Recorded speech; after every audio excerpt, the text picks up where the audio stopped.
Audio Jungle.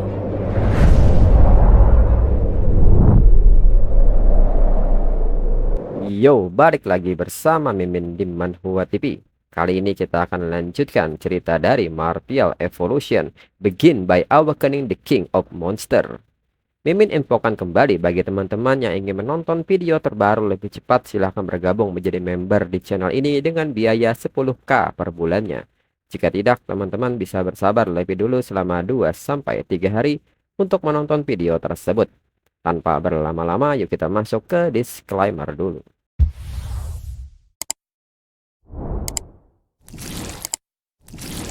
Disclaimer, silahkan abaikan hal ini jika kalian sudah mengerti. Ini peringatan mengenai konten di channel ini.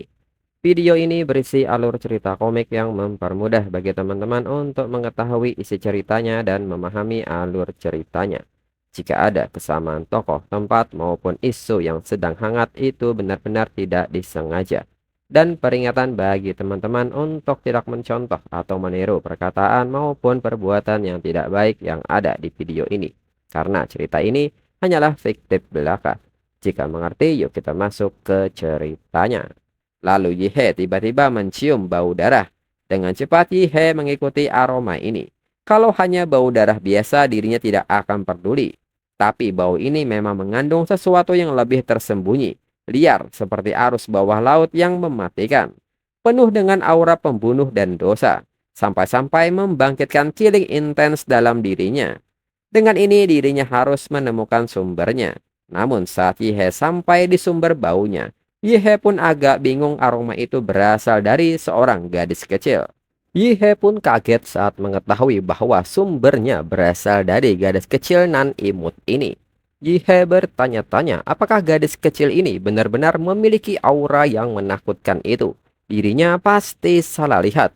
Lalu gadis ini pun memperhatikan Yihe dan memanggilnya sebagai bocah serta bertanya apakah Yihe telah berlatih Body Bound Demon Prison. Yihe pun seketika bertanya bagaimana gadis ini tahu itu.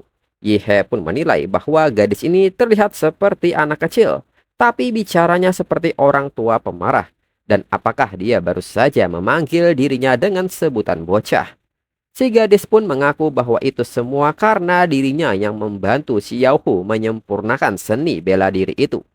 Mendengar nama ini, Yihe pun bertanya-tanya, jangan bilang Xiaohu yang dimaksud adalah orang yang mengajarinya misterius martial art. Si gadis menyebut bahwa Liu Chenglu adalah muridnya sekitar 90 tahun yang lalu. Yihe pun seketika bertanya apakah si gadis mempermainkan dirinya. Tentu seniman bela diri bisa hidup lebih lama dari orang kebanyakan. Dan seorang Grandmaster mungkin dalam kondisi puncak di usia 80 atau 90 tahunan. Tapi ada apa dengan si gadis terlihat seperti anak pra-remaja? Dalam pikiran Yihe, untuk beberapa prajurit seni bela diri, bukan tidak mungkin untuk menempatkan kerangkanya ke dalam bentuk seperti anak kecil. Tapi loli kecil berambut putih ini, entah dia menyebutnya polos atau sangat polos. Tidak mungkin tingkat kepolosan itu hanya akting. Bahkan peraih piala Oscar pun tidak bisa memalsukannya. Lalu si gadis pun bertanya apakah Yihe tidak percaya kepada dirinya. Yihe menyebut bahwa dirinya akan lebih percaya bahwa dirinya adalah seorang kaisar Qin Shi Huang 50 tahun yang lalu. Namun di saat yang sama Yihe merasakan aura yang mengerikan itu lagi. Dan membuat Yihe dalam tekanan yang membuat dia sedang dijatuhi hukuman pancung hingga kepala Yihe terputus. Di saat sadar Yihe pun bertanya apakah yang barusan tadi sebuah ilusi. Niat membunuh itu begitu murni. Dirinya benar-benar berhalusinasi dipenggal. Di saat Yihe ingin menyebutkan sesuatu, si gadis seketika menutup mulut Yihe dengan lollipop dan menyebutnya bahwa permen kenyal stroberi ini adalah rasa favoritnya. Si gadis pun meminta maaf kepada Yihe, sepertinya dirinya berlebihan. Serta meminta tolong kepada Yihe untuk tidak melaporkannya ke sekolah. Dirinya hanya punya waktu 1 atau 2 jam dalam seminggu untuk menikmati waktunya di luar. Dirinya benar-benar menyedihkan. Yihe pun seketika bertanya siapa sebenarnya si gadis. Si gadis pun memperkenalkan dirinya. Dirinya adalah Gongke, seorang Grandmaster yang sangat kuat. Ketika Presiden Universitas Wado, Xi Jingwen masih kecil, dirinya pernah membuatnya menangis. Mendengar hal ini, Yihe seketika berlutut. Dalam pikiran Yihe, jika Gongke menyempurnakan misterius martial art, maka dia mungkin bisa membantu dirinya menembus hambatannya. Gongke adalah Grandmaster tipe pembantaian, pasangan yang sempurna untuk dirinya. Ini tidak perlu dipikirkan lagi. Yihe pun mengatakan bahwa dirinya telah mengembara selama bertahun-tahun tanpa bertemu guru yang layak. Dengan ini dirinya, Yihe ingin menjadi murid Master Gongke. Gongke pun kaget dengan hal ini, lalu kembali ke gedung olahraga. Lalu para Grandmaster pun kini tengah fokus menilai mahasiswa baru. Para mahasiswa baru tidak percaya bahwa 5 dekan dari Universitas Wado akan menjabat sebagai mentor mahasiswa baru tahun ini. Jika mereka berhasil menjadi murid dari salah satu dekan tersebut, masa depannya akan terjamin seumur hidup. Namun sebagian orang meminta mereka yang terus berharap untuk bermimpi. Mereka adalah 5 dekan, tidak mungkin mereka membuang waktu pada orang-orang biasa seperti mereka. Lalu seseorang bertanya, jadi apa yang 5 dekan ini lakukan di sini? Apakah mereka sedang bertamasya? Lalu orang lain menyebut bahwa tentu itu tidak benar. Tidakkah mereka mendengar bahwa mahasiswa baru Yihe telah menyelesaikan ujian zodiak? Para dekan jelas ada di sini karena Yihe. Menurutnya, apa yang tidak diketahui oleh mahasiswa baru adalah bahwa uji coba zodiak disiarkan secara langsung kepada setiap guru di Universitas Wado. Sejak kereta api mulai berjalan, fakultas mengevaluasi bagaimana setiap siswa menangani krisis yang tiba-tiba dengan menganalisis ekspresi mikro dan pola reaksi. Setiap respon siswa dinilai. Mereka yang dengan ceroboh bergegas ke zodiak tanpa persiapan dinilai buruk. Saat di dalam, intelijen tempur, teknik dunia nyata, dan koordinasi tim selama pertempuran dengan zodiak bertopeng adalah semua metrik penilaian utama. Bahkan jika seorang siswa tidak berhasil mencetak angka, mereka bisa unggul di satu area dan mendapatkan skor tinggi. Dan Yihe adalah satu-satunya siswa yang menerima skor tertinggi di seluruh papan pengumuman. Tapi itu tidak akan menggerakkan para dekan. Tapi yang benar-benar mengejutkan mereka adalah bahwa Yihe berhasil membunuh bos yang bahkan tidak dimaksudkan untuk dilawan, yaitu Qianlong. Lalu salah seorang dekan menyebut bahwa Yihe mungkin bahkan tidak menyadari siapa Qianlong sebenarnya. Qianlong adalah model pertempuran yang dibuat oleh NUA, superkomputer tingkat nasional. Dilatih menggunakan data yang ditinggalkan oleh Fu Hongsheng, seniman bela diri tingkat nasional. Dan saat dia memasuki Universitas Wado, meskipun tidak semua kemampuan Fu Hongsheng, seperti mata dewa tingkat dewa, dapat sepenuhnya direplikasikan di alam Fata Morgana. Faktanya tetap Fu Hongsheng adalah seniman bela diri terkuat dalam sejarah negara Xia, mungkin juga di dunia ini. Rekornya di Universitas Wado belum pernah dipecahkan selama ratusan tahun. Bagi Yihe yang membunuh model berdasarkan Fu Hongsheng, bahkan jika itu bukan replika yang sempurna, itu sudah menjadi bukti bakat Yihe yang mengerikan. Selama tidak ada yang menggagalkannya, Yihe dijamin menjadi seorang Grandmaster, dan bahkan mungkin mencapai level Archmaster. Jadi sekarang mereka tinggal duduk manis dan menunggu Yihe memilih mentornya. Lalu bersamaan dengan ini seorang petugas datang dan memberitahu para dekan bahwa ada kabar buruk. Yihe baru saja meminta untuk menjadi murid Gongke, mantan profesor Universitas Kekaisaran dan personel khusus saat ini. Berita ini pun seketika mengagetkan para dekan. Kemudian saat ini Yihe pun terus memohon kepada Gongke agar menjadikannya sebagai murid Gongke. Gongke pun bertanya apakah Yihe ingin dirinya menjadi gurunya. Yihe pun membenarkan hal itu. Dirinya sudah memutuskannya. Dalam pikiran Yihe, secara teknis Gongke berusia lebih dari 100 tahun. Kalau tidak berlutut di depan loli di siang bolong, dirinya akan melakukannya minimal 3 tahun. Namun Gongke menyebut bahwa dirinya telah dikeluarkan dari Universitas Kekaisaran. Yihe menyebut bukankah Gongke bilang, Gongke hanya diperbolehkan keluar 1 atau 2 jam dalam seminggu. Jika Gongke menjadikan dirinya sebagai murid, dirinya bisa menemukan cara untuk mengembalikan kebebasan Gongke dalam 2 tahun.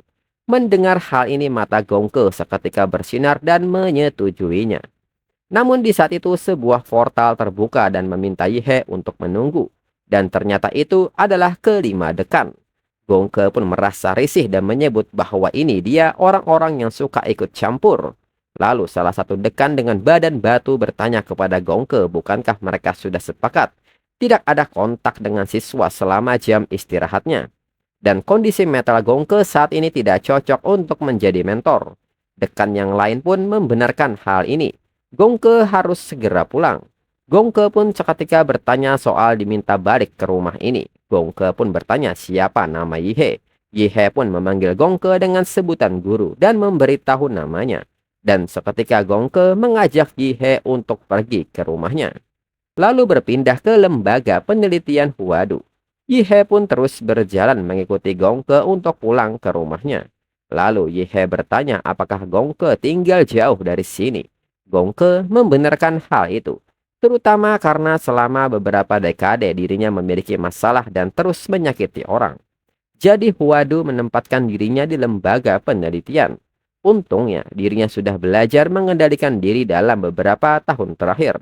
Jadi sekarang dirinya bisa meregangkan kakinya sesekali. Yihe pun bertanya apakah dirinya adalah murid pertama Gongke selama beberapa dekade ini. Gongke pun menyebut bahwa Yihe punya cara berpikir yang aneh. Bukankah seharusnya Yihe takut? Yihe pun bertanya apakah Gongke akan memotong dirinya. Lalu saat sampai Yihe kembali bertanya mengapa lorong lembaga sebesar ini malah sempit seperti ini. Gongke menyebut bahwa itu karena hanya dirinya yang boleh melewatinya. Lalu Yihe penasaran dengan nomor yang ada di pintu. Untuk apa hitung mundur itu? Gongke seketika berlari dan memberitahu Yihe bahwa tidak ada waktu lagi.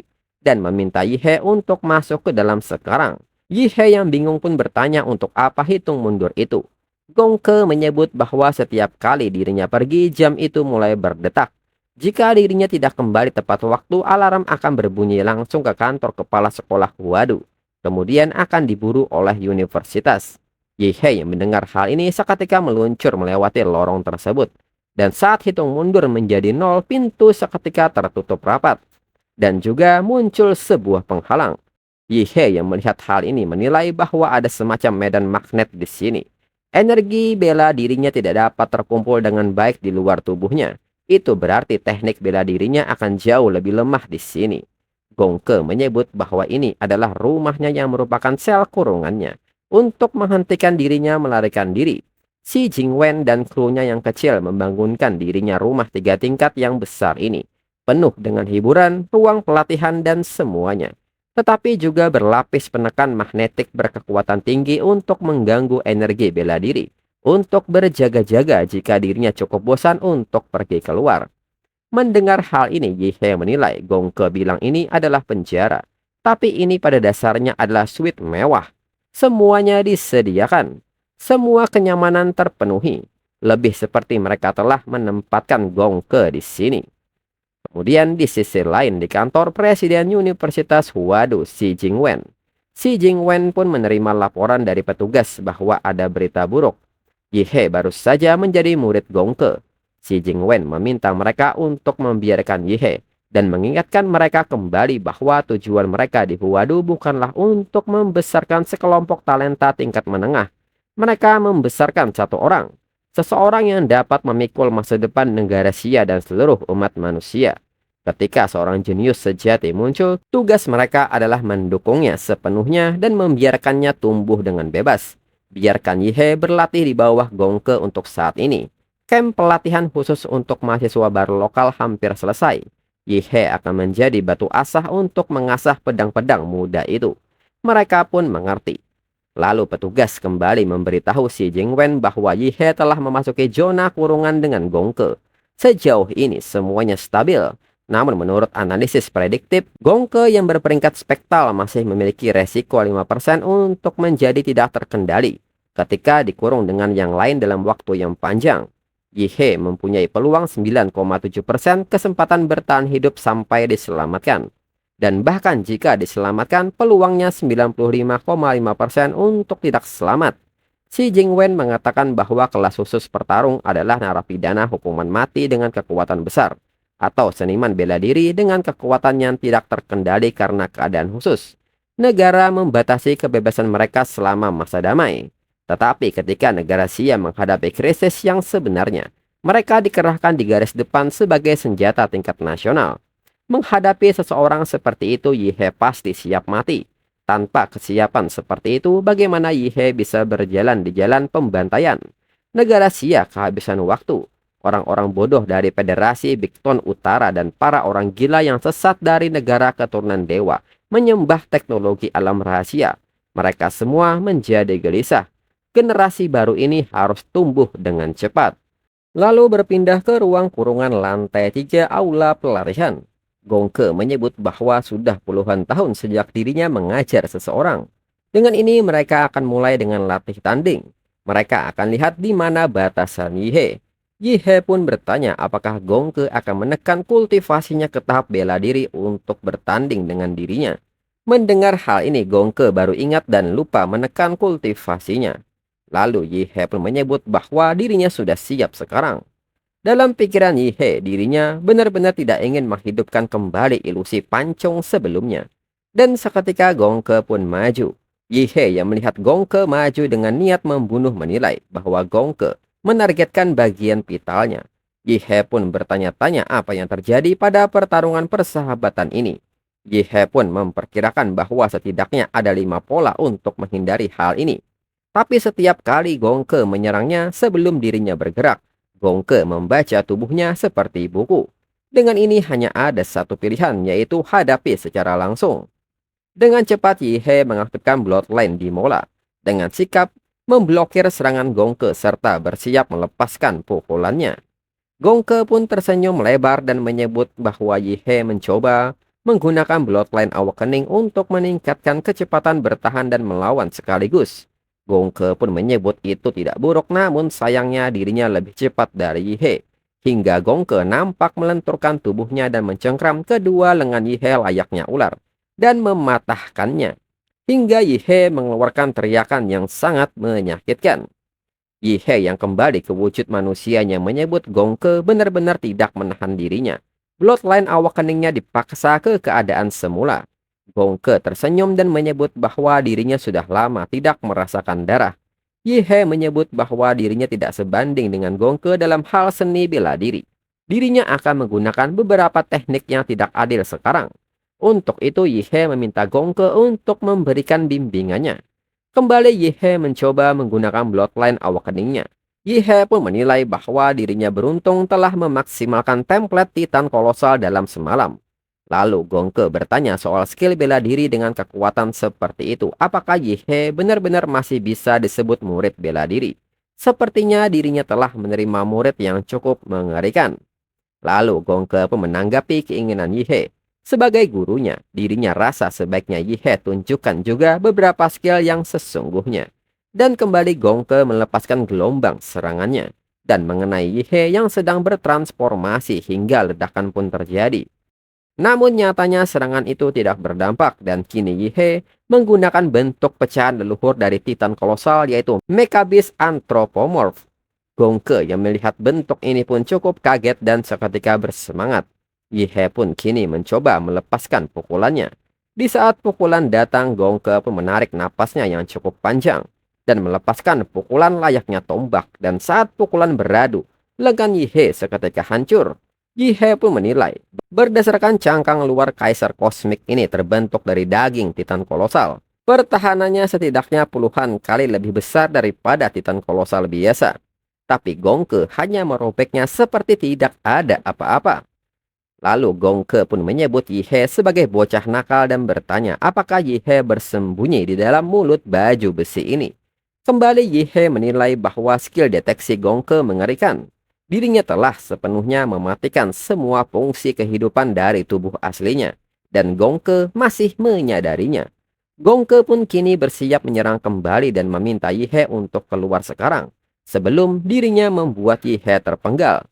Dan kembali Yihe mengubah bentuknya menjadi meteor anthropomorphic. Melihat duri tajam yang tumbuh di sekitar tubuh Yihe, Gongke pun menghentikan gerakannya serta mengambil langkah mundur. Lalu Yihe mengatakan karena serangan Gongke sangat kuat, dirinya penasaran bisakah Gongke memotong serangan ini. Dan tentunya Knuckler Bread tidak akan melelehkan Gongke dengan mudah. Tapi mereka akan lihat bagaimana Gongke akan bertahan melawannya. Namun di saat itu lagi-lagi Yihe memasuki dunia ilusi, di mana Yihe dirantai dan diletakkan di hukuman pancung. Yihe menyadari tempat ini dan tidak ada cara untuk lepas dari hukuman ini. Dan saat pisau pancung dilepaskan, Yihe dengan cepat mengaktifkan teknik Bloodline Dio Brando, The Word, dan menghentikan waktunya. Yihe mengatakan bahwa Gongke mendorongnya ke tepi. Gongke menyeretnya ke domain niat membunuhnya lagi. Ini bukan dunia nyata lagi. Ini ilusi mental yang ditempa oleh niat membunuh murni.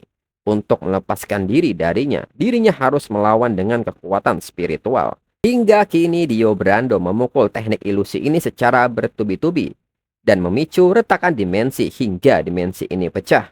Dan bersamaan dengan hal itu Yihe pun berangsung sadar. Gongke yang melihat Yihe membuka matanya bertanya apakah Yihe sudah sadar sepenuhnya. Cangkang kura-kura di sekitar Yihe sangat kuat. Yihe pun menyadari bahwa adegan ini terlihat seperti Gongke dengan kasar menariknya keluar dari mulut Mekabis Anthropomorph. Dan kristal pertahanan yang diperkeras yang dirinya bentuk pada dirinya sendiri untuk melindungi tubuh aslinya. Gongke menghancurkannya seperti tidak ada apa-apanya. Tapi itu bukan sesuatu yang bisa orang lakukan di tahap murid bela diri. Lalu Yihe pun bertanya apakah Gongke curang. Gongke pun bertanya soal curang ini. Dirinya mengalahkan Yihe dengan adil. Di manakah letak kecurangannya? Yihe pun bertanya apakah itu sungguhan. Gongke menyebut bahwa ini mungkin dirinya menggunakan sedikit lebih banyak kekuatan dari yang diperlukan. Yihe tahu dirinya sangat kuat, sulit untuk menahan diri dengan sempurna dalam satu atau dua serangan. Mendengar hal ini, ekspresi Yihe menunjukkan kecurigaan. Gongke yang melihat hal ini seketika menangis seperti anak kecil dan mengatakan bahwa dirinya mengerti. Lain kali dirinya tidak akan melanggar aturan, serta meminta Yihe untuk tidak marah serta tidak pergi. Dirinya tidak punya teman bermain selama 1 dekade terakhir. Dan untuk episode selanjutnya, tunggu minggu depan lagi. Sekian dan terima kasih.